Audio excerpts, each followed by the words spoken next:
tarde. Meu nome é William, trabalho na empresa Knorr Brense do Brasil e estou aqui hoje, nessa tarde, para estar passando para vocês um pouco do meu conhecimento, né, sobre as nossas válvulas, né. A Knorr é uma empresa atuante nos sistemas de freios pneumáticos para linha pesada e minha parte, né, a parte técnica, é responsável por estar viajando o Brasil todo e retirando as dúvidas dos mecânicos, né. Então hoje vou estar aqui para fazer esse bate-bola aqui com vocês para estar tirando as dúvidas mais frequentes, né? A Knorr ela é uma empresa do ramo pesado, não somente de linha rodoviária, como também linha ferroviária, né? Knorr, um sobrenome alemão, e Brense em alemão significa freios, né? Por trás desse nome existe um nome, né? O senhor George Knorr, que fundou a empresa em 1905 lá em Berlim, né? E atualmente o grupo conta com 80 fábricas dispostas em 27 países. Como vocês podem ver aqui no slide, cada pontinho amarelo desse é uma Knorr no mundo, sendo que o Brasil é a única Knorr que produz todos os tipos de válvulas, ou seja, cada unidade no mundo é especificada em um tipo de produto. Um exemplo, Knorr da Alemanha só faz compressor. O Brasil, devido à logística, ele faz todos os tipos de produtos, desde o compressor até o freio a disco. A Knorr nasceu, como eu disse, lá em 1905 na Alemanha, e em 1954 ela veio para o Brasil através da MWM Motores. Em 1978 ela saiu de dentro da MWM e veio ser disposta em Santo Amaro, como vocês podem ver no slide aqui. A parte de cima do slide é onde cuidava do ferroviário, e a parte de baixo é onde cuidava do rodoviário. O que acontece? Hoje a Knorr não está mais em Santo Amaro, ela se encontra em Itupeva. Como a gente pode ver, ela ocupava uma área de 34 mil metros quadrados lá. E devido ao seu nome, a sua grandeza, já não cabia mais a nossa produção lá. Nosso mix de produção ficou muito grande para uma planta tão pequena. Em 2007, meados de 2007, foi feita uma pesquisa na região e encontraram em Itupeva um terreno atual de 153 mil metros quadrados. E hoje já não existe mais aquela divisão, né? O ferroviário de um lado e o rodoviário do outro. Hoje todo mundo trabalha junto. Essa planta ela é toda sustentável, ou seja, ela tem iluminação natural, ela tem água de reuso, ela é toda projetada nas leis ambientais e com a capacidade de abranger todos os nossos produtos, né? Agora, o que era dificuldade para nós em São Paulo virou um trunfo aqui no interior. Por que podemos dizer, né, que os nossos produtos são originais, que os nossos produtos eles são requisitados pelas montadoras, né? Quando a gente pega um produto que a gente diz ser de menor, ser menos reconhecido, né, no mercado, a gente pode observar a embalagem deles e ver que eles possuem alguma certificação, alguma ISO da vida, uma ISO 9000, ISO 9001. Uma ISO nada mais é do que um conjunto de normas, né, a serem seguidas para se adequar a um produto. A Knorr ela conta com outro tipo de ISO, uma classificação um pouco acima, né? Ela conta com a ISO TS. Então nós possuímos, como vocês podem ver no slide aqui, a ISO TS 16949, que é a que cuida das normas técnicas da empresa. Ou seja, cada montadora tem o seu tipo específico de montagem. A gente é auditado todo ano com relação a cada montadora para ver se a gente está seguindo esses padrões de ISO. A gente tem a ISO QS, que também é uma ISO que a montadora exige, tem que ser conforme as montadoras pedem, né? E quem garante isso é QS 9000. ISO 14001 isso não precisa nem falar, né? Quem não tiver essa é um certificado ambiental, quem não tem essa está fora do mercado, né? Hoje em dia, cada vez mais a gente tem que se preocupar com esse aspecto ambiental. E por último e não menos importante, a gente tem o corporativo, né? O certificado do grupo. Ou seja, se a Knorr do Brasil fizer alguma coisa e perder algum determinado de produto, a Knorr equivalente no mundo também não poderá mais produzir esse produto. Ou seja, a gente tem uma responsabilidade muito grande aqui no Brasil em seguir todos os padrões que a Alemanha determina e que a montadora determina. E esse certificado é o que garante isso. Então a gente também é auditado internamente. Por isso que a gente pode dizer que o nosso produto é original, que o nosso produto ele tem um diferencial no mercado. São por essas adequações no processo. Falar um pouquinho, como eu disse, a Knorr ela pensa muito na questão ambiental. Então, o que ela fez, né? Ela pensou como que eu posso contribuir para o meio ambiente. Ela tem uma linha de produtos que são produtos remanufaturados. O que é um produto remanufaturado? É um produto que, com o passar do tempo, o desgaste natural que a peça apresenta e venha a não funcionar mais, a apresentar algum defeito, você pega esse produto, leva até um distribuidor, né? E pega um novo que a fábrica remanufaturou. Esse produto que estava com problema volta até a fábrica, porque quem pode dar o status de remanufaturado é somente quem recondicionado. Então, esse produto que aparentemente estava com problema volta para a Knorr. Lá ele é feito todo o processo, feito as medições, feito tudo que precisa para saber se aquele produto pode voltar ou não para o mercado. E ele é montado novamente na linha de produção, a mesma linha que montam de montadora.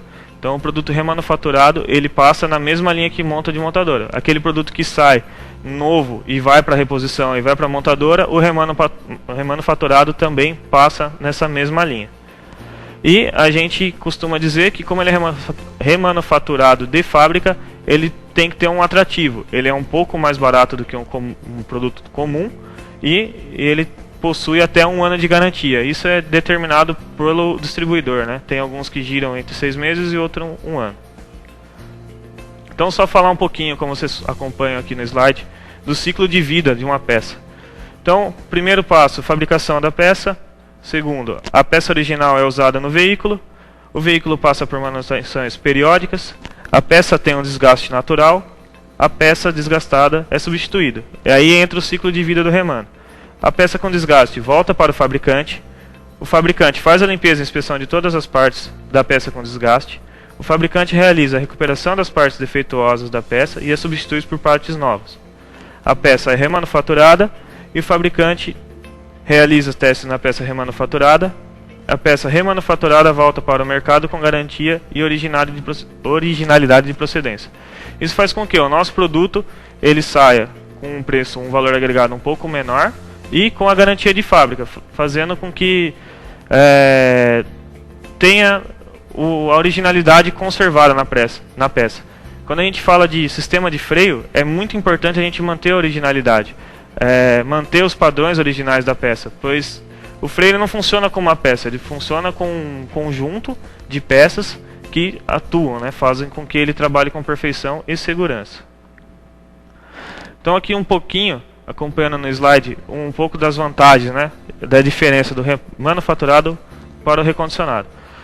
O remanufaturado são produtos usados, a desmontagem é feita por completa, a limpeza é feita em todas as partes,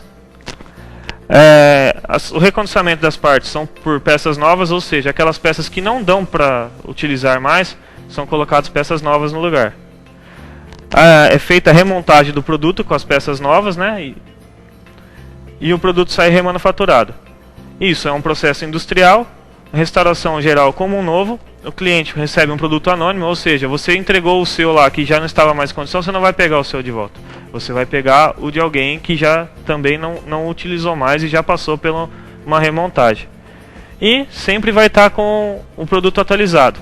Já o recondicionado não, são produtos defeituosos, ataca na detecção de problema, ou seja, se você pegou um compressor e ele deu um problema no cabeçote, o cara vai trocar o reparo do cabeçote e vai fechar e vai te devolver. Ele não vai olhar o pistão, não vai olhar o virabrequim. Isso pode acontecer o quê? Que se ele sofreu algum impacto, o pistão e o virabrequim, volte a ocasionar o dano ou o defeito em pouco tempo, né? Diferente da peça nova. A desmontagem da parte com defeito, ou seja, se o problema no cabeçote, ele vai desmontar só o cabeçote. A restauração e substituição da parte defeituosa, no nosso caso ele iria trocar só o cabeçote lá. E o produto é reparado. Esse trabalho é totalmente mecânico, reparo individual do defeito, o cliente mantém os seus próprios produtos, ou seja, você vai ficar com o seu compressor até você nunca vai ter ele atualizado. Garantia somente da parte reparada, ou seja, se apresentou um problema no virabrequim, provavelmente você não vai conseguir a garantia, porque o problema inicial era do cabeçote, e o produto mantém o mesmo padrão do anterior. Vale lembrar que não é uma lei, né, o remanufaturado, mas ele tem uma norma. E aqui no slide fala pra gente qual que é, né? É a BNT 15296. Somente o fabricante de origem pode realizar o processo de remanufatura. Ou seja, igual eu comentei antes, somente pode-se dizer que um produto é remanufaturado quando o criador, quem deu a origem a ele, é quem faz esse serviço. Qualquer outro tipo de serviço é considerado recondicionamento. E como que a Knorr se protege, né? Porque a gente conhece um pouco o mercado e como é que a gente faz para diferenciar o nosso produto remanufaturado? Como é que você sabe que você está comprando um produto remanufaturado? Primeiro, a gente vai reparar aqui, ó, no slide aqui, o símbolo da remanufatura com o K e ao lado o símbolo da ANRAP, Associação Nacional dos Remanufaturadores de Autopeças. Esses dois símbolos vão estar na caixa. Quando a gente fala de compressor, ele vai estar pintado de verde. E as válvulas e freio-a-disco estão pintadas de preto. Tá, mas aí eu consigo pegar uma tinta e pintar, né? Faço recondicionamento e pinto. As nossas plaquetas originais são pretas. E as do remanufaturado são azuis. E elas possuem um lacre. Se ele for violado, é perceptível. Então, para saber que o produto remanufaturado é original e é da Knorr, tem que estar na caixa, com os símbolos da ANRAP e da remanufatura. O compressor pintado de verde, as válvulas e os freio-discos pintados de preta e a plaquetinha azul no produto. Aqui é a nossa linha de produtos, como vocês podem ver no slide. A gente tem compressor, freio-disco, secador de ar, válvula de proteção a 4 circuitos e midi-servo. Tem um problema no APU. Identifiquei que é na 4 vias, eu tiro só a 4 vias e troco pela remana. É só no secador? Tiro só o secador, levo lá no quem possui os nossos produtos. Todo o Brasil já tem, né? Todos os distribuidores já têm os nossos produtos remanufaturados. Então eu levo lá e faço a troca por um novo. Vamos entrar agora na parte da linha dos nossos produtos. Os nossos produtos, eles possuem uma plaqueta de identificação. Para quê? Para a gente poder saber que produto é que produto. Na hora de comprar uma peça, na hora de efetuar um reparo, ou até mesmo saber que tipo de reparo utilizar, essa plaqueta nos auxilia. Então a gente vai acompanhar aqui no slide. Essa primeira linha, tipo, é a família do produto. Ou seja, LP39 é a família de compressores LP39. Ela traz algumas características em comum pelos compressores. Normalmente eles são muito parecidos, o que não pode dizer que um pode substituir o outro. Se eu tenho um compressor LP39 e o código dele, eu tenho que substituir ele pelo mesmo código. Em alguns casos ainda dão equivalências, mas é muito difícil. Eles só possuem alguns traços semelhantes, tá? A segunda linha é a data de fabricação. Essa data, ela segue o calendário juliano. Então, ela é composta pelo seguinte: os dois primeiros dígitos, no nosso caso aqui, o 07 significa o ano que ela foi fabricada. Então, essa peça do nosso exemplo passou lá na nossa linha de produção em 2007. 28 é a semana do ano. O ano tem 56 semanas. 28 seria a metade do ano, mais ou menos em julho. Então, em julho de 2007 passou essa plaquetinha, esse compressor. No quinto dia da semana, segunda-feira o primeiro dia, segunda, terça, quarta, quinta, sexta. Então, na sexta-feira, na semana 28 de julho de 2007, foi que foi feito esse compressor, lá na linha da Knorr. 32 é onde a gente vê que ela foi feita no Brasil. Ou seja, se eu tenho um produto importado, a chance de eu encontrar ele na reposição é menor. É importante, a gente já ganha tempo aqui identificando se o produto é nacional por esse número. Então o número 32 é o número do Brasil. Que produto que é esse? Esse é o K022404. Ou seja, se eu precisar substituí-lo, é esse o código que eu tenho que pedir num distribuidor ou aonde eu estiver fazendo a compra do meu produto ou comprando reparo. Esse Azinho serve para separar o código comercial do número de série. Então, no nosso caso aqui, esse aqui foi o 34.747, que passou no ano de 2007 na linha de produção. Não somente do LP39, mas sim de toda a família de compressores. Então vamos entrar um pouco agora na parte das válvulas, né? As nossas válvulas, elas possuem os números em relevo. Esses números são a serem seguidos e eles são designados conforme a ISO, né? A ISO que pede pra gente. No nosso caso aqui é a ISO 6786. Então sempre que a gente tiver uma válvula Knorr, a gente acompanha aqui no slide, número 1, entrada. No nosso caso aqui, para exemplificar, 1.1, entrada de ar primária. 1.2, entrada de ar secundária. Número 2, saída de ar. No nosso caso aqui, 2.1, saída de ar primária. 2.2, saída de ar secundária. 2.3, saída de ar terceira. E 2.4, a quarta saída. 3, exaustão. E 4, sinal pneumático. É fácil de lembrar. 1, entrada. 2, saída. 3, exaustão. E 4, sinal. Todas as válvulas tem que seguir essa determinação, essa nomenclatura de numeração. No caso de compressores, também tem os números a ser seguidos. O padrão da ISO DIN 6786. No nosso caso, sempre que a gente estiver lidando com compressor, 0 vai ser a admissão, 2 a saída, 8.1 alimentação de óleo, 8.2 retorno de óleo e 8.2.A o retorno de óleo segunda saída. 9.1 entrada de água, 9.2 saída de água. Falando em compressores, a gente tem vários tipos, né? Eles se diferenciam como regulado ou governado. Se eu tenho um compressor regulado, quem vai fazer a parte dele trabalhar em alívio é um regulador de pressão. Se eu tenho ele governado, quem faz a parte dele trabalhar em alívio é um governador. Antigamente era uma pecinha na lateral e hoje nos mais modernos é integrado dentro do cabeçote. Ele pode ser monocilíndrico ou bicilíndrico. Dependendo da capacidade volumétrica, é necessário usar um bicilíndrico, né? Se eu tenho um veículo muito grande ou que tem um consumo muito alto de ar, eu opto por estar utilizando um compressor bicilíndrico. Tipo de arrefecimento, ou a ar ou a água. E o sistema de transmissão, ou polia ou engrenagem. Vamos acompanhar aqui no slide. Quando a gente fala de compressor, a fase de alívio dele é extremamente importante. Por quê?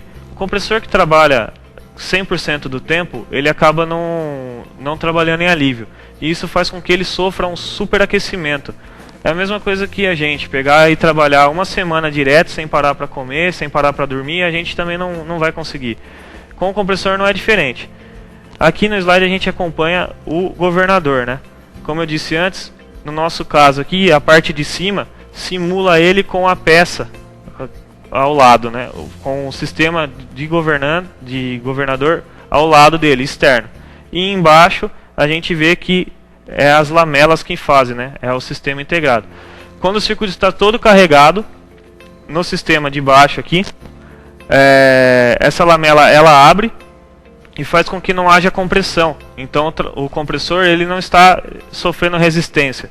O pistão está bombando o ar e não está encontrando resistência. Então ele só sopra, ele só pulsa ar. E aí a partir de um consumo de ar que ele vai religar, que ele vai voltar a carregar. Então aqui ó, a gente pode ver, ó, sistema ESS. Na fase de carga, durante a carga o compressor admite o ar através da conexão 0. A mola de compressão 1 mantém o êmbolo 2 pressionado na sede da válvula fazendo a vedação.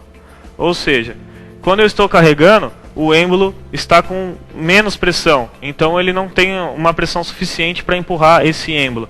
Então ele mantém o ar comprimido.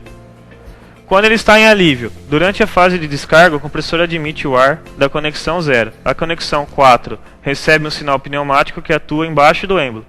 A pressão vence a força da mola e separa o êmbolo da sede da válvula, passando o ar do compressor a admitir e não comprimir. Ou seja, quando eu estou com o sistema carregado e o meu compressor recebe um sinal, ele vai fazer com que, através de uma pressão maior na base da válvula, faça com que ela abra e em vez de comprimir o ar, ele só mande pulsos de ar. o religamento, né? Como a gente acompanha aqui no slide, à medida que a pressão do reservatório é consumida, ocorre a inversão de forças, voltando o êmbolo a vedar a sede. Então eu tinha uma pressão maior, uma força contrária, e a partir do momento que eu consumi o ar no meu sistema de freio, eu não tenho mais essa força contrária. Então o meu ar vai saindo, né? Vai sendo consumido e fazendo com que a mola que fazia o alívio atuar e o sinal também, o ar que estava ali, seja consumido, fazendo com que o compressor volte a atuar e carregar o sistema. Como é que isso é feito no sistema regulado, né? Vamos acompanhar aqui no slide. Durante a fase de carga, o compressor admite o ar através da conexão 0. O ar entra no regulador de pressão através da conexão 1 e passa para o sistema até atingir a pressão de regulagem. Ou seja, eu tenho uma pressão que eu quero que seja a pressão de alívio do meu compressor. A partir do momento que o regulador, que o sistema tiver todo carregado, eu vou ter um sinal, que a gente está vendo aqui no slide, que vai mandar para o meu compressor. O meu regulador, quem vai fazer essa parte do ar, ele não vai mais deixar, né, tem a retenção, ele não vai mais deixar o ar retornar. Então, a partir do momento que eu tenho a pressão pro sistema, o que está vindo do compressor é menor a pressão. Então, o regulador vai estar eliminando esse ar que o compressor está mandando. A partir do momento que eu tenho o consumo de ar do sistema, a pressão do compressor volta a ser maior e o compressor volta a mandar ar para o sistema. E aqui ele ilustra para a gente. Se a gente reparar, a gente vai ver aqui que na saída 2.1 aqui, na saída 21, tem uma linha vermelha. Essa linha vermelha indica fluxo de ar contínuo e o restante todo em azul. Então, bem aqui no final do 2, tem uma paredezinha, é uma válvula de retenção. Essa válvula de retenção é quem é encarregada de não fazer com que o ar retorne, o ar que já foi para frente, retorne para trás. Nesse momento, o meu compressor está trabalhando em alívio. A gente pode ver aqui que ele está todo azul, azul significa que não tem ar ali, ele está trabalhando em alívio, só está pulsando o ar. A partir do momento que eu consumo o ar, a gente vê aqui que ficou em amarelo, né? A gente vê no slide que ficou em amarelo e a pressão do compressor começou a ser maior, então ele desloca o êmbolo e faz com que volte a carregar o sistema. Vamos falar um pouquinho das principais falhas aí do compressor, né? A gente fez um estudo aí de caso e pegamos 3 ou 4 tipos de falhas aí pra gente estar estudando as falhas mais frequentes. Compressor, né? Então, 0, admissão, 2, saída, 4, sinal ISS, 9.1, entrada de água, 9.2, saída de água, 8.1, entrada de óleo e 8.2, saída de óleo. Tem casos que eu tenho 9, só o 9, 2 números 9, um em cada entrada. Nesse caso eu escolho onde que eu quero que seja a entrada e onde que eu quero que seja a saída. Beleza? Então vamos acompanhar aqui no slide. Reclamação, passagem de óleo para o sistema e deficiência no carregamento. A gente pode verificar aí que o cabeçote está contaminado por pó abrasivo e o cilindro está com brunimento danificado em riscos na vertical e partículas sólidas de impureza no pistão e cabeçote. Da onde que vem isso, né? Se eu tenho tudo vedado lá, não é para eu ter contaminação por abrasivos. Isso pode ocorrer sempre que eu tenho a mangueira de admissão com rasgos, né? Eu tenho ela furada, acaba passando tipo de pó, poeira para dentro do sistema. Pode acontecer também quando o meu filtro lá de ar acaba saturando. É comum a gente às vezes parar assim num posto de gasolina, né? E o cara, no nosso carro principalmente, pedir para olhar o filtrinho de ar lá, né? Aí olha, tá tudo sujo, vai e bate o ar, né? Bate a mangueira de ar lá. Isso aí tá dilatando, né? Aquela telinha, ela serve para segurar todo que é tipo de impureza. A gente fazendo isso, a gente está fazendo com que a função dela ali de segurar não esteja mais segurando o que era para ela estar deixando, né? O que não era para ela estar segurando para o sistema. E isso acaba contaminando. Entrando em contato aí com o pistão, acaba ocasionando esses riscos. A camisa e os anéis, eles são muito justos, então qualquer risco que tiver vai passar óleo. Então é sempre bom, né, manter as mangueiras, sempre bom não, é bom, né, manter a mangueira sempre em condições novas, né, em condições de uso, e fazer a troca periódica do filtro de ar. Passagem de óleo para o sistema. Deficiência no carregamento. No nosso caso aqui, a gente, acompanhando no slide a setinha vermelha, nos indica um gotejar de água, né? O sistema de arrefecimento é feito por água, né? E aí nesse caso aí ela acabou passando. A gente tem aquele ditado, né? Água mole, pedra dura, tanto bate até que fura. E foi o que aconteceu no nosso caso. Nesse caso, o compressor ele foi carregado somente com água. Ele não tinha aditivo. A água ela acabou corroendo, né, as paredes do compressor, do cabeçote, e acabou vindo parar no pistão, causando esse tom de vermelhidão aí, esse mais avermelhado. Ele trabalha em temperatura muito alta, sofreu impacto com água, sofreu contato de água, ele acaba dando como se fosse um choque térmico na peça. No nosso caso aqui, pode acontecer isso também quando a mangueira de admissão estiver com avarias, né, estiver com furos ou rasgos, ou o cabeçote danificado. É comum na hora da gente fazer uma reparação utilizar a chave de fenda, né? O cabeçote não sai, a gente pega aquela chavinha de fenda e tenta tirar.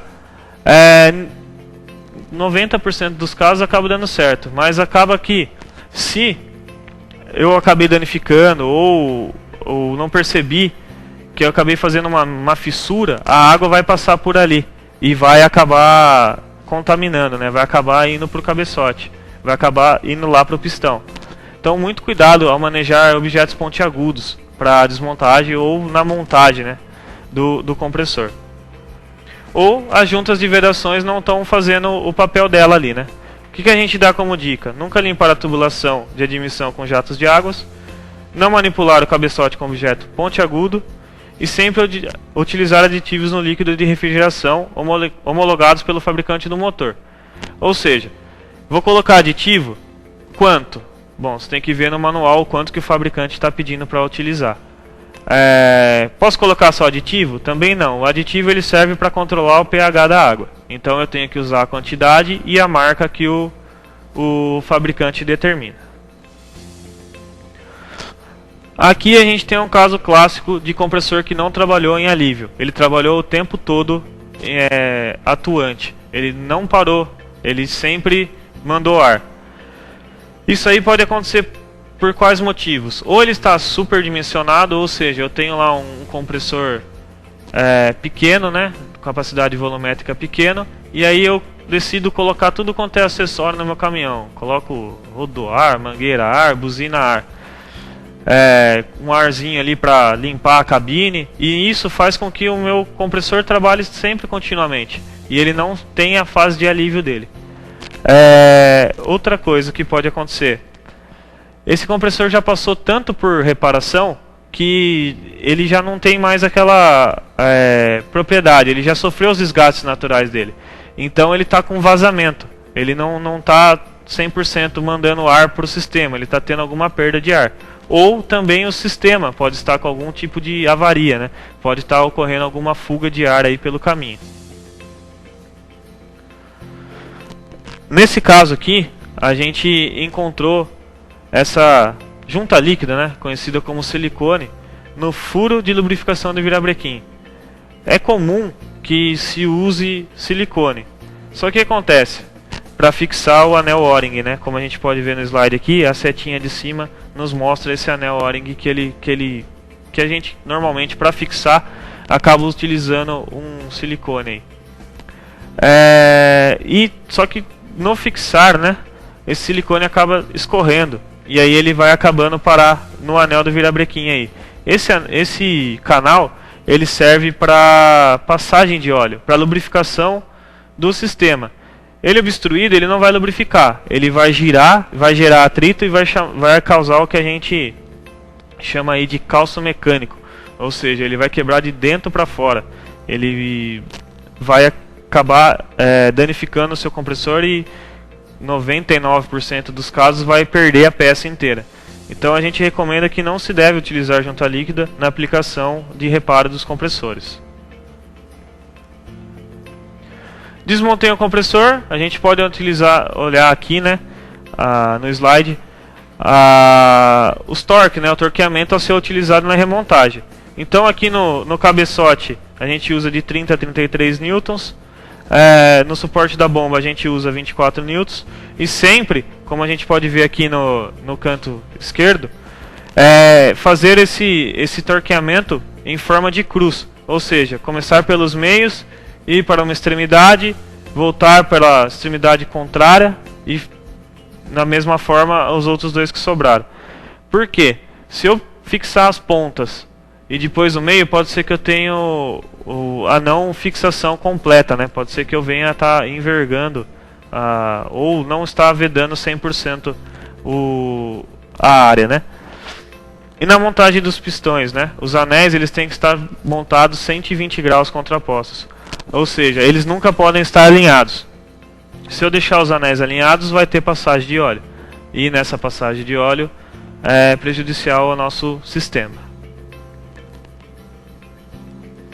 Aqui a gente pode ver a importância dele trabalhar em alívio. Como a gente pode ver no slide, a linha vermelha é a temperatura de saída do compressor. E a linha azul é a fase de carga e de descarga dele. Ou seja, subiu o azul, ele está comprimindo. Desceu, ele está trabalhando em alívio. Reparem que quando ele trabalha no pico, né, carregando sempre, a temperatura dele está em volta de 190, 210 graus. E quando ele está na fase de alívio, quando o azul cai lá para baixo, ele trabalha na faixa de 100, 110 graus Celsius aí. Daí a importância dele trabalhar em alívio. Se ele trabalhar sempre naquela faixa de 200, 220 graus Celsius, ele vai acabar carbonizando, ele vai acabar ficando com aquela vermelhidão que a gente viu no slide anterior.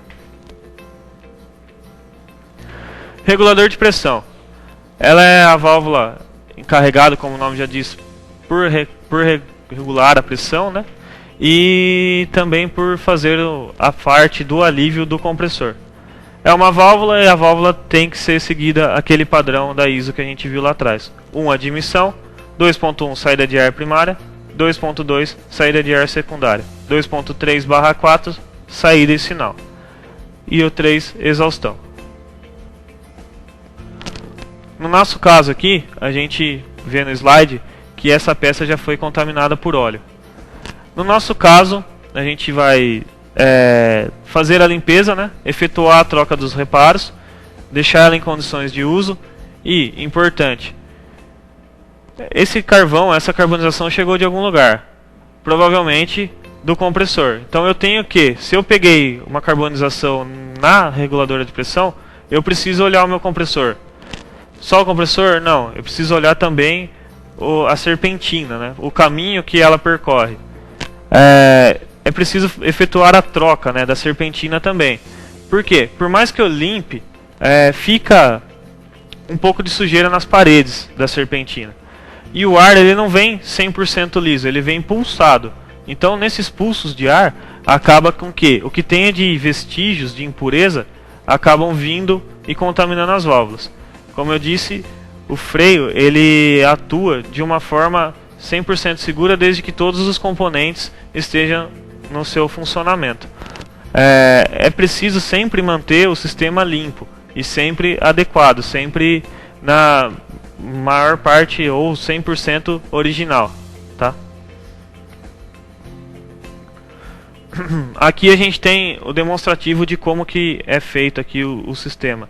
A gente pode acompanhar o primeiro estágio é o fluxo de ar contínuo, ou seja, eu tenho ela carregando. No segundo estágio, eu tenho ela totalmente carregada e o reservatório também carregado. No terceiro, eu tenho o sinal para o dreno automático, ou seja, o que sai do meu 21 vai para um balão de ar, vai para um reservatório. Qual que é a função desse reservatório, além de armazenar o ar, quando eu não tenho uma APU, quando eu não tenho uma unidade de tratamento de ar? Ao ficar carregado o sistema, o ar vai estar lá dentro acumulado. Então, se eu tenho pressão acumulada por muito tempo, ela acaba condensando. Então eu tenho lá água e ar. Eu tenho a água ocupando o espaço do ar. Aí o que acontece? O sistema carregou, vai estar lá no painel para o motorista dizendo que está carregado o sistema. Ele está lá andando, tal, pisa no freio, cai para mais da metade. E aí ele vai encostar na oficina e falar: tá tudo vazando aqui, não tô tendo freio. Tava carregado, mostra que eu tô lá com o sistema todo carregado, só que eu piso no freio e cai tudo. O que acontece nesse caso? Eu tenho água ocupando o espaço do ar.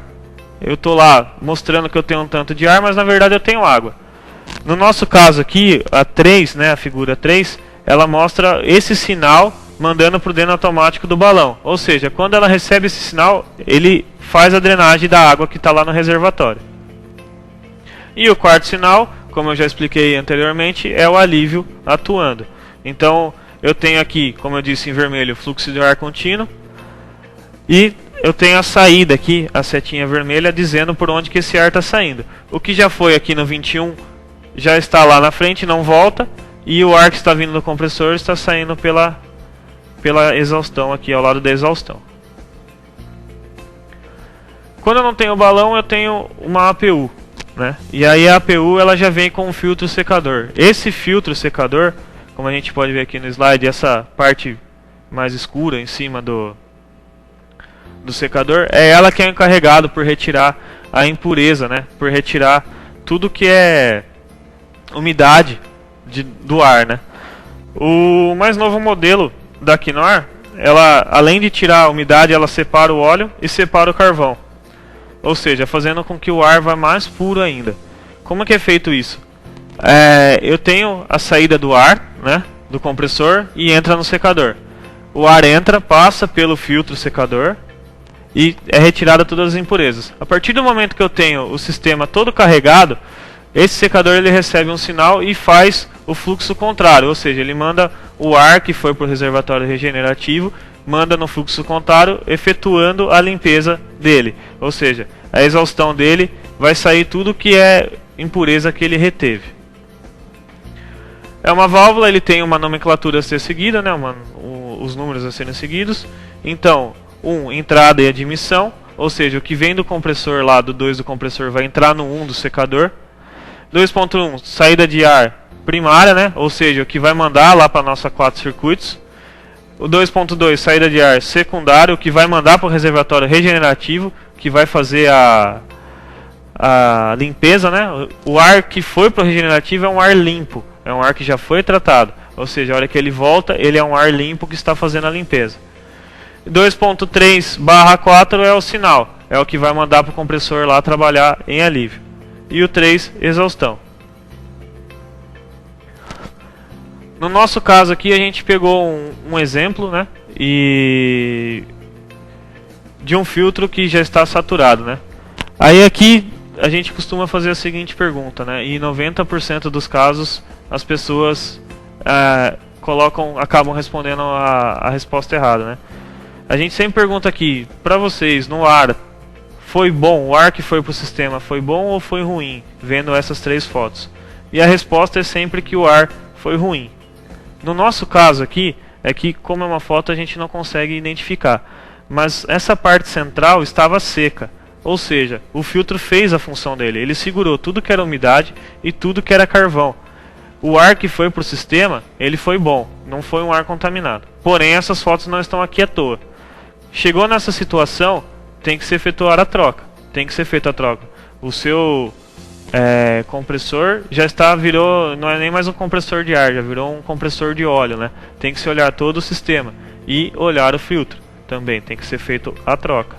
No nosso último aqui, como mostra o slide, a última foto já é um caso em que o filtro segurou tanta umidade que a sílica acabou até dilatando e saturou. Ela acabou até saindo, né? Mas como saber a hora de fazer essa troca, né? A gente costuma dar a seguinte dica: carrega todo o sistema e espera ele fazer a descarga. Ele fez a descarga de ar, ou seja, ele deu a exaustão, segura uma folha de sulfite branca na frente dela.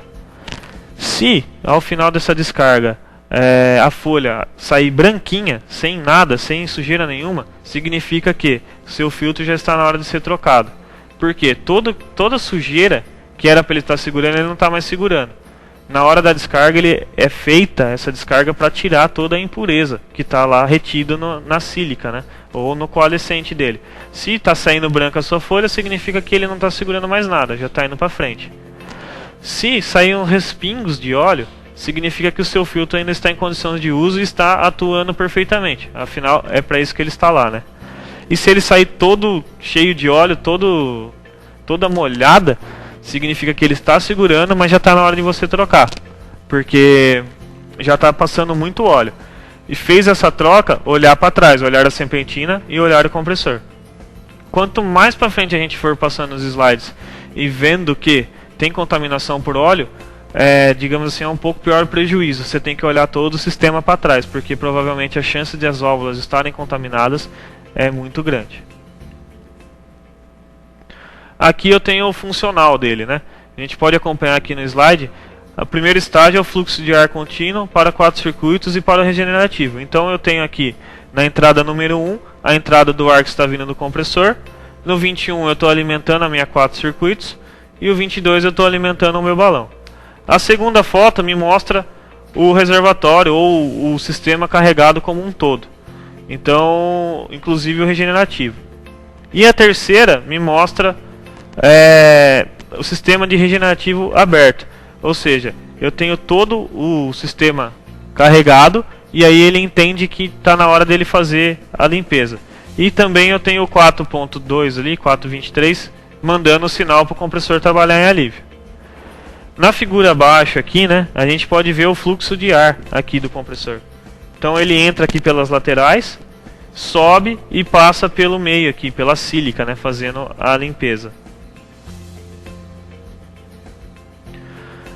Comercialmente falando, né, eu tenho uma APU, né? Como identificá-la? Então a APU nada mais é do que uma 6 vias, uma solenoide e um secador de ar. Eu tenho aqui à esquerda, né, como a gente vê no slide, a setinha indicando o código comercial da APU. Mas eu também tenho o secador, ou seja, os códigos comerciais do secador, e no slide a gente consegue ver o código e a regulagem e a faixa de comutação. Ou seja, ele carrega, dá a descarga para fazer a limpeza e faz a comutação. A partir do quanto que ele consome desse ar, que ele volta a religar e ficar em stand-by, aguardando o consumo de ar, né? E eu tenho 4 circuitos e a faixa de pressão de cada válvula. Ou seja, cada circuito tem a sua pressão de abertura. E aqui no nosso slide está dizendo para cada 4 circuitos qual que é a pressão de cada um. E a válvula solenoide, e aí eu consigo ver se ela é dupla ou simples. Válvula de proteção a 4 circuitos. Ela tem esse nome e não é à toa, né? Ela é uma válvula de proteção porque ela tem os circuitos independentes, né? 21, 22, 23 e 24, onde cada uma é independente uma da outra. Se houver haver uma falha em uma, a outra não sofrerá impacto, certo? Ela é uma válvula e ela tem alguns padrões a serem seguidos igual às outras. Então, admissão. 21, saída de ar primária.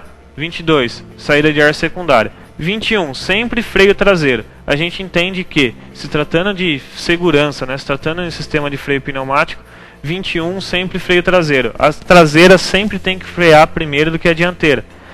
Imagine a seguinte situação: um caminhão carregado e ao acionar o freio, né, ao efetuar a frenagem, eu tenho o freio dianteiro atuando primeiro que o traseiro. Toda a carga vai vir para cima da cabine, certo? Se eu tenho o traseiro, primeiro eu estou freando atrás e depois eu freio à frente. Isso é uma forma de frenagem mais segura. Nunca os dois juntos também. Se eu frear dianteiro e traseiro, a chance de eu perder o controle é gigantesca. Então, essa válvula é uma das responsáveis, ela mais a freio de serviço são as responsáveis por se encarregar disso, do freio traseiro ser acionado antes do freio dianteiro. 23, freio de mão.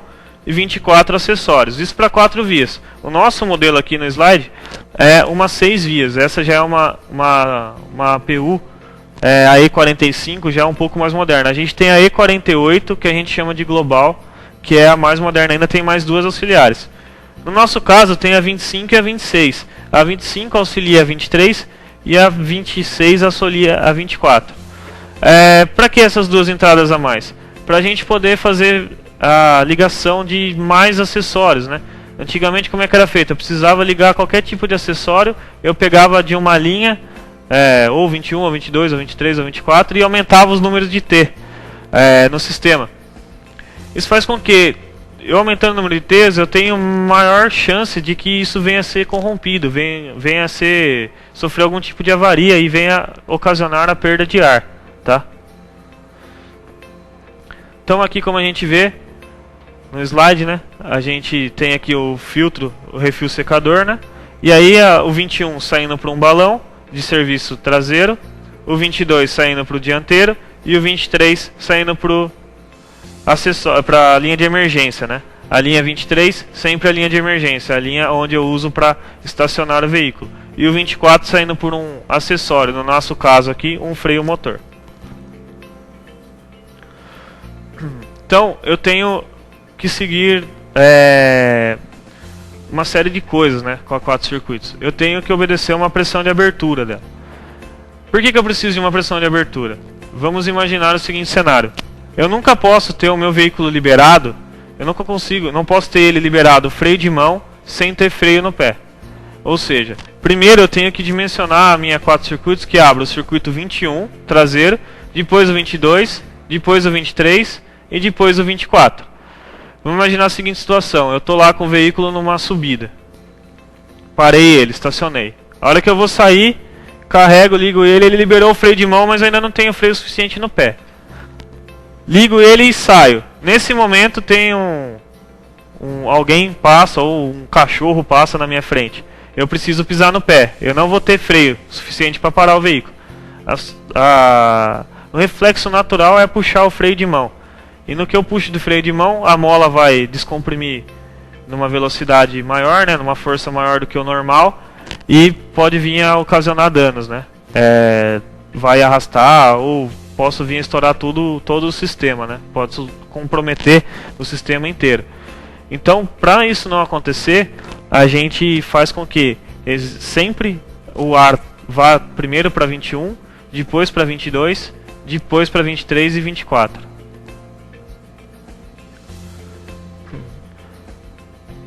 Aqui, no nosso caso, a gente acompanha aqui no slide, né? Então, após pressurizar os circuitos de freio de serviço, o ar flui para os pórticos 23 e 24, pressurizando os circuitos de freio estacionário e auxiliar. Existindo uma falha em um dos pórticos 21, 22, 23 ou 24, o mesmo permanece bloqueado e o sistema continua funcionando com a pressão de emergência. Ou seja, se eu tiver uma falha em qualquer um dos quatro, né, dos 4 principais, ele permanece bloqueado e ele começa a receber pulsos de ar dos outros sistemas, com exceção do 21. Se eu tenho uma queda de pressão nas 6 vias, na E45, que é a mais nova, ou na global, a E48, a partir de, normalmente, uma queda para 4 bar e meio, a linha 21 sempre trabalha, ou na maioria dos casos trabalha com 10 bar de pressão, a 22 com 10 bar e a 23 e 24 com 8 bar e meio. Se essa de 10 bar, a 21, cair para 4 bar e meio, eu tenho um sistema de segurança chamado EG, ou seja, eu começo a liberar o ar da linha 23. A linha 23 é a que cuida da parte de estacionamento. Ou seja, eu estaciono o veículo quando eu retiro o ar do sistema. Eu tenho lá 8 bar e meio segurando uma mola. E quando eu começo a retirar o ar do sistema, puxando o freio de mão, a mola começa a se descomprimir, né? Começa a atuar. Fazendo com que, ao ter uma queda de pressão com 4 bar e meio no 21, a mola comece a avançar, né? Comece a descomprimi-la, né? E fazer com que o veículo fique parado. Nesse momento, se o motorista ao perceber não encostar, ele fica parado no meio da rua. Por quê? Se tratando de freio, a gente entende que o 21 freio traseiro é o principal, né? Ele não pode estar com falhas. Então o EG é atuante quando ocorre uma falha no 21. O 22 ele vai perceber uma queda de pressão, porém ele ainda tem freio traseiro, que dá para fazer uma frenagem segura. Mas ao perceber qualquer tipo de falha ou qualquer tipo de fuga de ar, o aconselhável é parar o veículo imediatamente e chamar ajuda. No nosso caso aqui, ela está contaminada, né?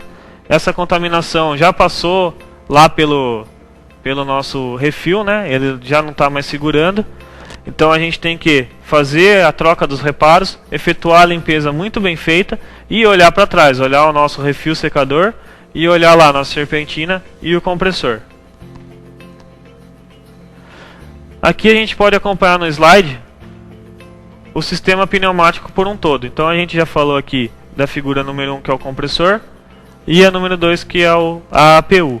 A gente vai passar o número 9, que é a válvula freio de serviço, o número 11, freio de mão, o 14, controle de carreta, o 13, válvula relé, e os 17 e 16, que são os cilindros diafragma e os cilindros combinados. Válvula freio de serviço, como eu disse, ela também é uma das responsáveis por manter o veículo com a frenagem, o que a gente considera mais seguro, né? Ou seja, o 21, freio traseiro, sempre atuante primeiro que o 22. Ela é uma válvula, como as outras, ela deve seguir um padrão de numerologia, né? de nomenclatura. Então, 1.1, admissão de ar primária. Ou seja, o ar que vem lá da 21 vai ligar na 1.1 da freio de serviço. O ar que vem da 22 vai ligar na 1.2, ou seja, entrada secundária para a parte dianteira. 21, saída de ar, primeiro estágio, eixo traseiro, ou seja, vai lá para o eixo traseiro, e o 22 vai para o eixo dianteiro. E aqui a gente tem a disposição dela. A gente pode acompanhar aqui no slide que ela recebeu o ar do 21 da 4 vias, entrou no 11. Ela tem à disposição, ela tem um êmbolo, né? Então, nesse primeiro estágio, o pedal não está acionado, ele está somente carregado. No segundo estágio, a gente tem aí um leve pressionar do pedal, ou seja, nessa fração de segundos ela já liberou o ar para o freio traseiro. O que dá essa diferença, né?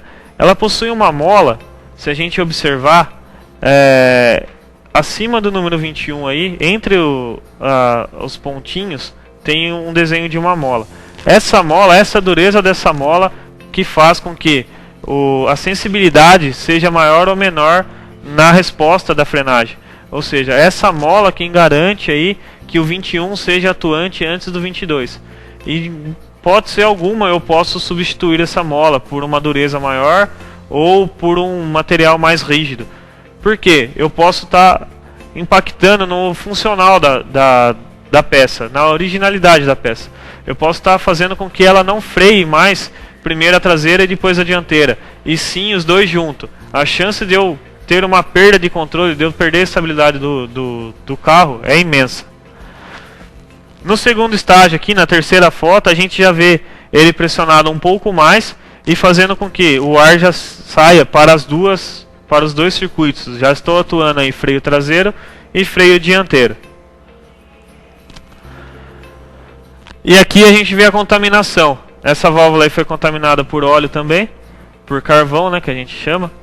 E nesse caso já passou lá pela 6 vias, já passou pelo nosso refil, já está na nossa serpentina e já passou pelo nosso compressor. Então, mais uma vez, efetuei a limpeza, troquei todos os reparos, deixei em condição de uso, tenho que olhar o sistema para trás. Por quê? A partir do momento que eu fiz toda essa limpeza e não olhei para trás, com o uso eu vou estar contaminando tudo de novo. Então, igual eu já disse, o sistema de ar ele funciona perfeitamente desde que em condições de padrões, né? Ou seja, um sistema bem limpo e com as peças mantendo a sua originalidade. Freio de mão barra emergência. Ela é uma válvula, ela possui uma entrada e uma saída. Em alguns casos eu tenho duas saídas para carreta, porém eu nunca consigo estacionar a carreta pelo freio de mão. Eu tenho que necessariamente descer e atuar a válvula dela que faz o estacionamento da carreta. Ela é uma válvula relativamente simples, ou seja, a pressão que entra é a pressão que sai. Ela é atuante na linha 23, ou seja, O ar que saiu lá da linha 23 da 4 circuitos vai entrar no 11 do freio de mão. Ela sempre trabalha com ar contínuo. Ou seja, a partir do momento que eu retirar o ar do sistema, eu estou estacionando o veículo. Então, o ar que entra tem que sair. Se eu estou carregando ela com 8 bar e meio, ao pressionar toda ela e travar, tem que zerar ela. Ela tem que sair esse 8 bar e meio. Se eu deixar ela com algum, por exemplo, tá com 8,5 e a hora que eu puxo ela tá com 2 bar lá ainda. Eu ainda não estou com a mola totalmente descompactada, né? Ela ainda está um pouco compactada. Ela não está, ela está um pouco presa, né? Um pouco acionada. E no nosso caso aqui, ela também serve para emergência. Então, por ela ter um fluxo de ar contínuo, eu uso uma válvula relé e deixo ligado um sinal. Numa emergência, eu estou freando no pé e não estou conseguindo parar o veículo, eu posso vir puxando o freio de mão sem travá-lo, né? Só dando uns toquezinhos, porque ela vai estar ligada numa válvula relé, que também estará com o fluxo de ar contínuo e fazendo com que o ar saia para os eixos, né? De uma forma mais rápida. Bom, eu vou falar de válvula relé também, e aí lá eu explico o funcionamento dela. Importante do freio de mão: a pressão que entra é a pressão que sai. Então, se eu alimentei com 8 bar e meio, ao estacionar o veículo eu não posso ter pressão nenhuma lá, com exceção de se eu tiver duas saídas e uma indo para a carreta. Então eu venho estacionando o veículo, estacionei o cavalo e a carreta. No momento que eu travei, o ar é cortado do cavalo e volta para a carreta, fazendo com que eu tenha que estacionar a carreta manualmente. É uma válvula, então se eu encontrar impurezas nela, eu tenho que efetuar a limpeza, né, a devida limpeza, a reparação e a regulagem, e olhar para trás, olhar lá as minhas 6 vias e o meu compressor e a minha serpentina. Aqui eu tenho, como a gente pode ver no slide, ele me fala aí o ângulo morto, ou seja, antes de começar a retirar a pressão do sistema, ele tem um ângulo que ele não causa impacto nenhum no sistema. Ele tem um ângulo que a gente considera morto aí. Válvula relé. Ela é primordial no sistema, né? Ela serve para a gente estar com o auxiliar dela lá na emergência, né? E também ela serve como uma descarga para o ar. Imagine o seguinte: o ar sai da linha 21, né, e vai até o eixo traseiro. Aí a gente está falando aí de 10, 12 metros. A partir do momento que eu tenho o ar todo consumido, se eu não tenho uma saída, ele vai sair pela válvula pedal, ou seja, ele vai percorrer 12 metros para sair lá no pé do motorista. Se eu coloco uma válvula relé, ela tem uma descarga, né, ela tem uma saída ali, então ela vai percorrer um caminho menor para fazer exaustão. O que eu ganho com isso? Além de eu diminuir o número de T's e a chance de ter pressão contra pressão, ou seja, pressão vindo e pressão voltando, né? Eu diminuo também esse caminho a ser percorrido para a atuação do sistema. Ou seja, eu tenho o ar sempre nela, sempre ela vai estar com ar contínuo. Então é o seguinte, eu puxei lá o freio de mão, o número 4 vai receber um sinal pneumático, eu tenho uma mangueira de diâmetro menor, então eu diminuo o diâmetro e aumento a velocidade do ar. A partir do momento que ele recebe esse sinal, ele já manda o ar atuar, ele já deixa o ar atuante no sistema, ele já manda para os eixos. Eu deixo ela posicionada a 3 metros ali do eixo, então ela não percorre mais 12 metros até chegar no cilindro de atuação, ela só vai percorrer os 3 metros ali. Então é comum, se o motorista estiver reclamando que está sem freio o veículo, ou que está freando menos, a gente recomendar uma válvula relé ali para aumentar essa precisão aí na atuação do freio. E também nesse contrafluxo, né? Além da válvula relé, eu tenho uma descarga rápida. A descarga rápida, ela não trabalha com ar contínuo, mas a função dela é nesse contrafluxo fazer com que saia por ela o ar e evite esse choque de pressão contra pressão. Às vezes eu tenho o sistema todo carregado e o motorista reclama que está saindo ou ar no freio de mão ou ar no freio de pé, mesmo com o veículo parado. Nesse caso, não é problema. É bom a gente verificar se o problema não é a descarga rápida com o fole rompido ou a válvula relé. Às vezes a gente fica perdendo muito tempo em reparação do freio de mão ou reparação lá do freio de serviço, quando na verdade é só uma descarga rápida ou uma válvula relé que está ali com o fole, com a parte dela de vedação danificada. Ela é uma válvula, possui uma admissão, 2 saídas. Aí no caso aqui ela vai ter número 2, ela serve como um T mesmo, sai um para cada eixo. Número 3, exaustão, e número 4, sinal pneumático. Como eu disse antes, o que sair lá do 21 liga no 4 aqui como sinal.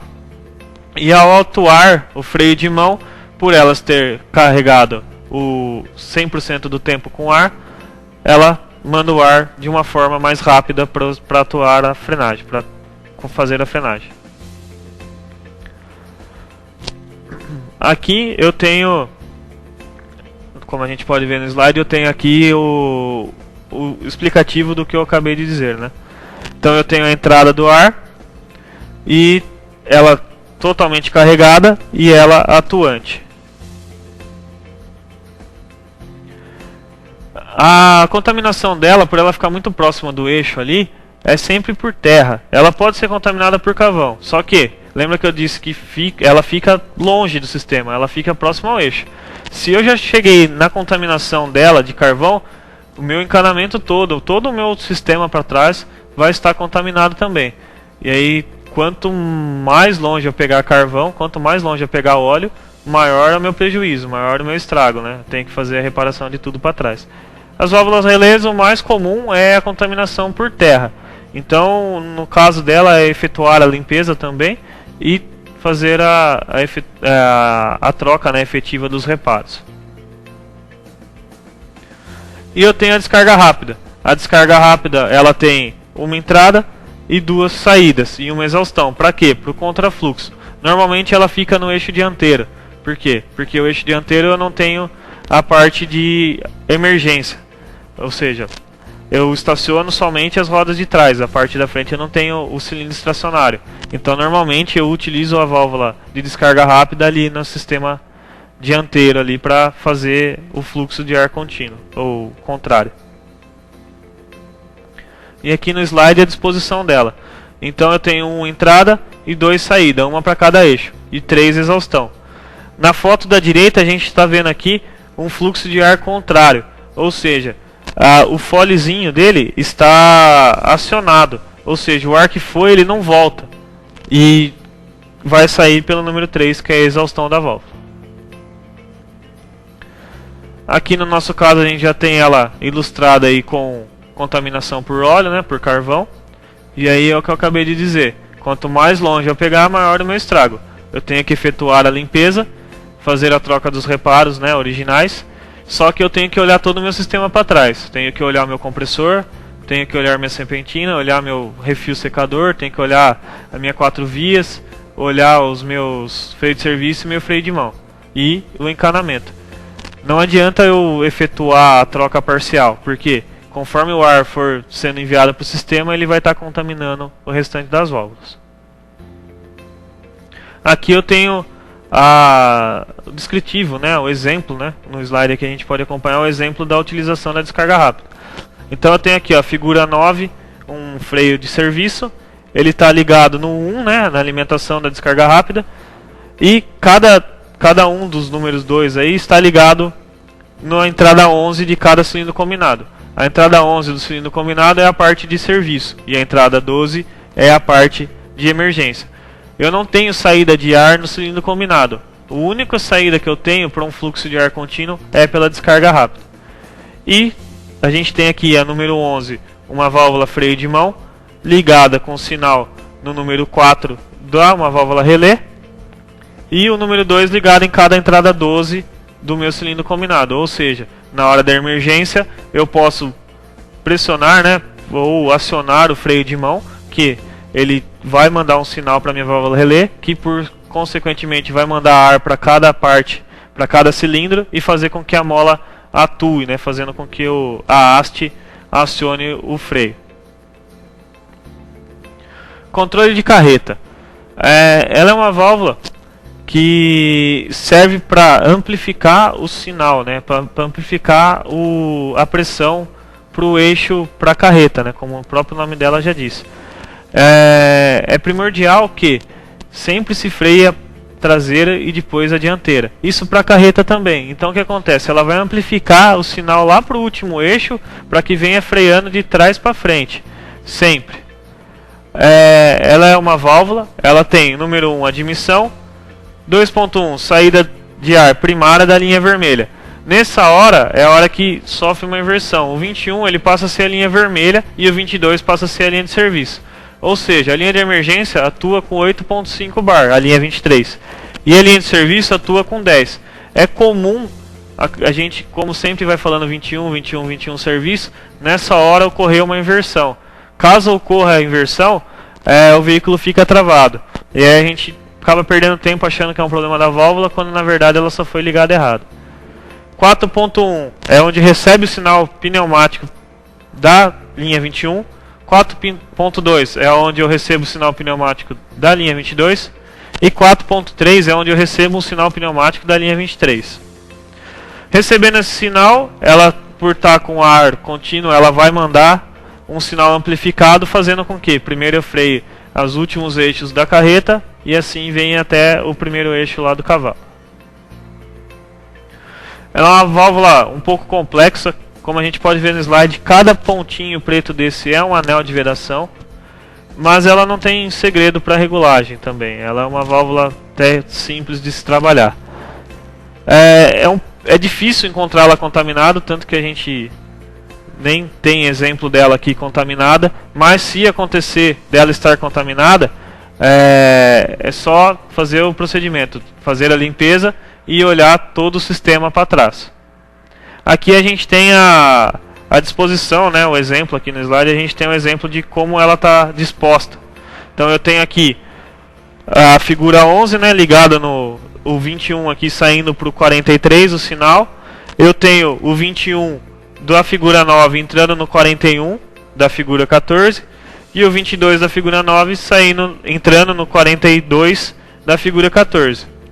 O 21 da figura 14 ligando no bocal de engate vermelho, que é a linha de emergência, e o 22 ligando no bocal de engate amarelo, que é a linha de serviço. Cilindro diafragma, ele é o responsável pela atuação do freio na parte que se diz dianteira e no cilindro combinado na parte traseira. Ele só tem entrada de ar e a saída de ar dele é feita pela descarga rápida. Normalmente, como ele fica próximo do eixo lá, a reclamação mais frequente dele, como a gente pode ver no slide, é vazamento, ou ele não atua corretamente. Então, normalmente a reclamação dele é que a entrada de ar número 1 com vestígios de impureza, componentes internos contaminados danificados por impurezas. Quais são as possíveis causas, né? Compressor danificado passando impureza para o sistema, sistema de drenagem de água deficiente, furo do respiro posicionado para cima ou diafragma rompido. Ele possui, deixa eu voltar aqui, ele possui um furo para respiro, ou seja, esse furo tem sempre que ser posicionado para baixo. Por quê? Qualquer tipo de impureza que venha a entrar, por gravidade ele acaba caindo. Ou seja, se eu posicionar ele para cima, o que entrar lá não vai sair mais, a não ser que eu desmonte e tire manualmente. Mas ele posicionado para baixo, tanto o diafragma quanto o combinado, para melhor, para vida útil, né, para maior durabilidade do meu cilindro. Qualquer coisa que entrar lá por gravidade vai acabar caindo. Algum tipo de pedra, algum tipo de terra, algum abrasivo, por gravidade, a gravidade se encarrega de retirá-lo. E aqui eu tenho o combinado. O combinado, esse modelo é o modelo antigo. Aqui na hora hoje em dia ela trabalha com um novo modelo, que é o cilindro baioneta. Ele, além de ter a cinta, ele ainda tem um giro. Então essa prensa que vocês estão vendo aqui no slide, ela serve para desmontagem do modelo antigo da Kinar. O modelo novo, devido ao adequamento, né, na NR12, a gente não vai produzir a prensa, né, para desmontagem do mesmo. A gente, como alternativa, criou aí o piggyback, que é o remanufaturado dessa peça. Apresentou problema na parte de estacionário, desmonta, leva até alguém que trabalhe com o nosso remanufaturado faça a troca e faça a montagem de novo. É ele quem é o encarregado por estacionar o veículo, né? A parte de trás aqui dele. A parte da frente a gente vê o 11 aqui, como a gente vê no slide. A gente vê o diafragma, né? Essas bolinhas são simbologia de mola. Então a gente já dá para ter uma ideia da diferença da mola de uma para outra. Na nossa linha de montagem, só para vocês terem uma ideia, essa mola da parte 12 aqui, a compressão dela é feita por uma prensa de 2 toneladas. Então é um processo bem robusto. E ela fica aí comprimida. Fica comprimida nesse mínimo espaço. Então é uma pressão que não é de brincar, né? Por isso que a gente não conseguiu. A gente até aconselha que não seja feita a desmontagem, e sim a troca, né? Para evitar manusear esse tipo de produto. Tem que ser feito por uma prensa muito bem estruturada. E aqui, ó, como a gente pode ver no slide, se a gente reparar aqui na figura 11, embaixo eu tenho um vãozinho. É esse o furo que eu estava falando na parte do diafragma aí, que tem que estar posicionado para baixo, tá? No nosso caso aqui, a mola está comprimida, né? Ou seja, eu tenho ar contínuo nela. A partir do momento que eu preciso estacionar o veículo, eu começo a puxar o freio de mão, o ar começa a sair. Sai por onde? Lá pela descarga rápida, sai pelo maneco e sai também pelo cilindro diafragma. Aqui entre eles existe uma comunicação. Então o diafragma também auxilia nessa despressurização. Freio a disco. Antigamente era comum o freio a tambor, né? Por que a gente migrou, né, para o freio a disco? Além dele ser mais leve, né, também tem todo um aspecto de dissipação de calor. O freio a tambor, ele é como se fosse uma panela de pressão para o pneu. Ou seja, todo o calor que está ali envolvido está sendo dissipado para o pneu. E aí faz com que ocorra a avaria no pneu, faça com que ele venha a estourar precocemente.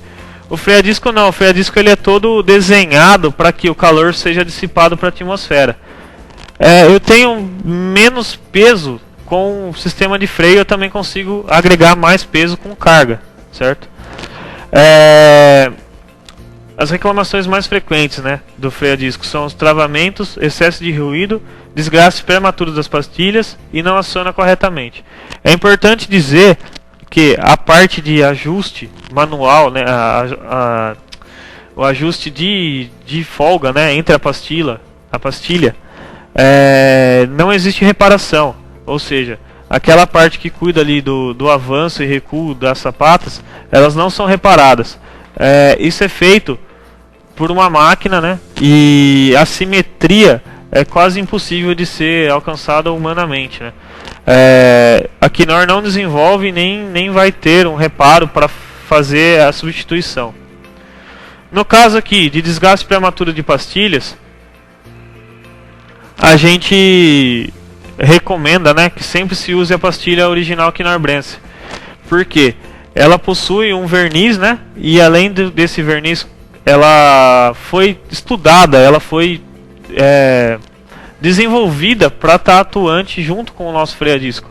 Ou seja, ela quem foi projetada para ser utilizada no freio a disco. Se eu utilizo uma de marca inferior, eu vou ter desgaste prematuro, vou ter aquecimento no meu freio a disco e eu posso estar vindo até a perder um freio a disco por causa dessa utilização de um material que não é adequado. É comum as pessoas falarem que a pastilha solta uma fumaça branca quando ela é aplicada.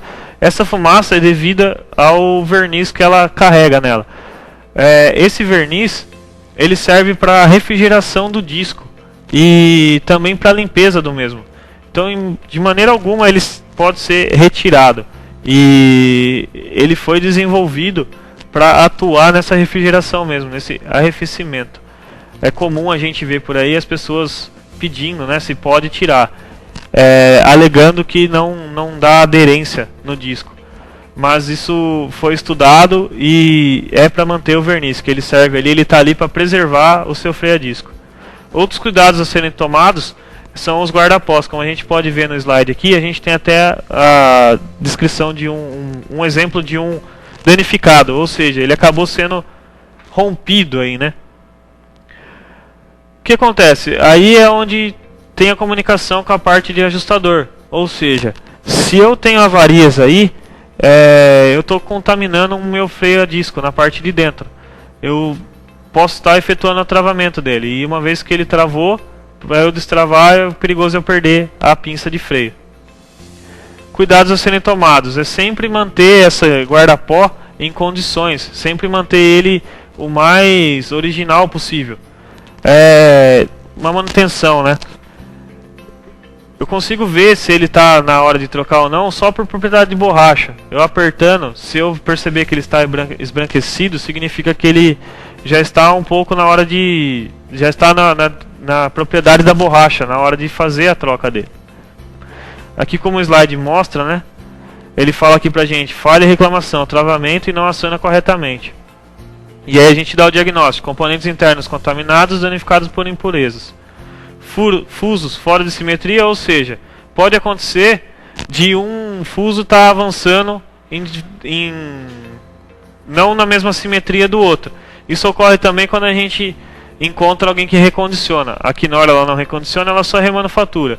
Mas pode acontecer de alguém tentar mexer aí e não vai conseguir pôr no ponto de novo. É muito difícil alcançar a simetria. Essa simetria é feita por máquinas.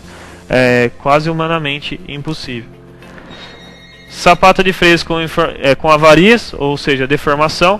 Pastilhas de freio com desgaste desproporcional por face. E ajustador de desgaste não retorna travado. O que pode ocasionar isso aí? Folhos retentores danificados, rasgados, ressecados, admitindo a entrada de ar de impurezas. Pastilhas não originais afetam no desempenho da frenagem. Ou seja, é o que eu estava comentando. A pastilha, quando ela não é original, ela não possui a tecnologia que a pastilha original possui. Ou seja, ela é de um material inferior, ela não tem o verniz que vai fazer o arrefecimento, enfim. Ela não foi projetada para aquele tipo de freio a disco. Aqui a gente tem um exemplo de uma pastilha que não foi projetada. O slide mostra aqui pra gente que ocorreu um espelhamento na parte de baixo aqui, na foto de baixo, né, na foto do meio, e na foto de cima que houve um consumo por desigual. Ou seja, esse consumo por desigual provavelmente foi por uma falta de sincronia no avanço e recuo das pastilhas. E aqui a gente volta aqui com o nosso sistema, agora já todo preenchido. A gente já visualizou as válvulas, né? Começamos no compressor, ou seja, ele é o responsável por retirar o ar da atmosfera, comprimir e alimentar o sistema. Passamos pela APU, ou seja, o filtro secador que faz a limpeza e a regulagem de pressão, e as 6 vias, né, que faz a distribuição do 21 para freio traseiro, 22 freio dianteiro, 23 linha de emergência e 24 acessórios.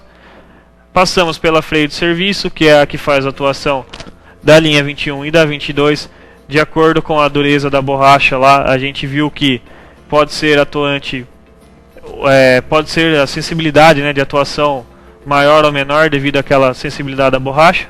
Passamos pela figura 11 aí, o freio de mão, que também pode ser utilizado em casos de emergência. No caso de eu perceber que não estou conseguindo parar o veículo, eu posso utilizar o freio de mão desde que eu não trave ele como um auxiliar de emergência, devido à válvula 13 aí, que é uma válvula relé, que possui ar contínuo e está mais próxima dos eixos. Passamos pelo 18, a descarga rápida. Passamos pelo 14, que é uma controle de carreta, ou seja, ela é responsável por amplificar o ar e mandar para a carreta, fazendo com que freie primeiro a traseira e depois a dianteira.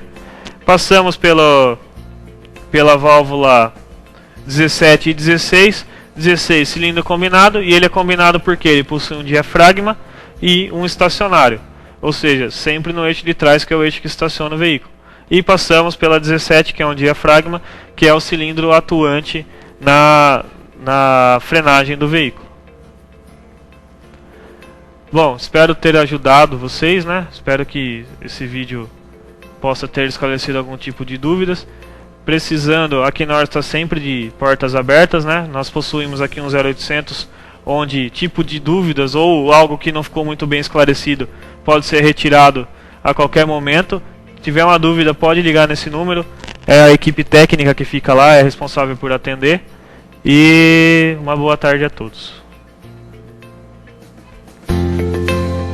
Rapaz, trem é difícil demais.